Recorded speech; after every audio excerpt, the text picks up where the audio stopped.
అందరి శుభోదయం। నేను doctor Ramana SSV superintendent government general hospital Guntur. ఇవాళ ఒక సుదినము సెప్టెంబర్ 25వ తారీఖు ప్రపంచ ఫార్మసిస్టుల దినోత్సవము। అసలు జీవితమే ఒక ఉత్సవము, అందులో ఫార్మసిస్టుల దినోత్సవము ఇంకా గొప్ప ఉత్సవము। ఇవాళ రోజున మనము డాక్టర్గా మందులు ప్రిస్క్రైబ్ చేస్తాము, అయితే వాటిని డిస్పెన్స్ చేసేది వాటిని చక్కగా పేషెంట్లకి అందించి వాటిని ఎలా వేసుకోవాలో చెప్పి వాటి షెల్ఫ్ లైఫ్ ఎంత, వాటి ఎక్స్పైరీ డేట్ ఎంత, అవి వేసుకుంటే ఏం ప్రాబ్లమ్స్ వస్తాయి, ఎప్పుడెప్పుడు వేసుకోవాలి అని చెప్పేది ఫార్మసిస్ట్। అందుకే వాళ్ళు సమాజానికి ఇష్టలు, అందుకే వాళ్ళు ఫార్మసిస్టులు అయ్యారు। సో ఇంత గొప్ప ఫార్మసీ ఒక గొప్ప ఉద్యోగం లాగా మనకి ఇక్కడ ఎంతో మంది ఫార్మసిస్ట్ ఆఫీసర్లు ఉన్నారు। వాళ్ళది కూడా ఒక పెద్ద సంస్థలాగా ఉంది। వాళ్ళ రోజున అన్ని కాలేజీలు, చాలా కాలేజీలు కూడా ఫార్మసీ కాలేజీలు కూడా తెస్తున్నాయి। ఎంతమంది దీంట్లో టీచర్స్ అవుతున్నారు, సైంటిస్టులు అవుతున్నారు।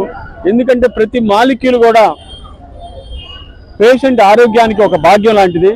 సో వీళ్ళలో చాలా మంది మెడిసిన్స్ కూడా కనుక్కుంటున్నారు, ఆ మెడిసిన్స్ ఎలా వాడాలో మన సామాన్య ప్రజానీకానికి చెప్తున్నారు। ఈ ఫార్మసిస్టుల బాధ్యత కానీ వాళ్ళ విధులు కానీ ఈ గవర్నమెంట్ హాస్పిటల్లో మరువలేనివి, ఎవరు విస్మరించరానివి। ఈ ఆసుపత్రి ఆలయము,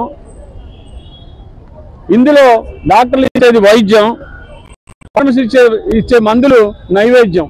అలాంటిది ఈ ఆలయంలో వాళ్ళు ఇచ్చే మందులు అద్భుతంగా పనిచేసి ఈ ఆసుపత్రిలో ప్రతి రోగి కూడా చిరునవ్వులతో బయటికి వెళ్ళాలంటే ఫార్మసిస్ట్ పాత్ర చాలా గొప్పది, చిరస్మరణీయం।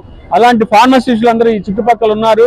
ఎంతో మంది స్టూడెంట్స్ చక్కగా స్లోగన్స్ ఇస్తూ వాళ్ళు భారత ఫార్మసిస్టులు, వీరందరూ కూడా చక్కగా ఈ సమాజానికి ఉపయోగపడాలని, వాళ్ళ విధి నిర్వహణలో అద్భుతమైన ప్రతిభ కనపరిచి బాగా రాణించాలని, వీళ్ళందరి జీవితాలు సుఖ సంతోషాలతో వెళ్లి విరవాలని నేను మనస్ఫూర్తిగా కోరుకుంటున్నాను।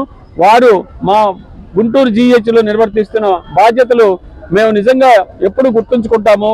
నిజంగా వాళ్ళకి ఒక ఆగస్టు 15 కానీ, ఒక జనవరి 26 కానీ వాళ్ళకు కూడా మేము గుర్తించి వాళ్ళకి ఈ మెరిట్ సర్టిఫికేట్ ఇస్తామని ఈ సభాముఖంగా తెలియజేస్తున్నాను। పాత్రికేయ మిత్రులకు కూడా ఈ మెసేజ్ పాస్ చేయాలని కోరుతున్నాను। Thank you.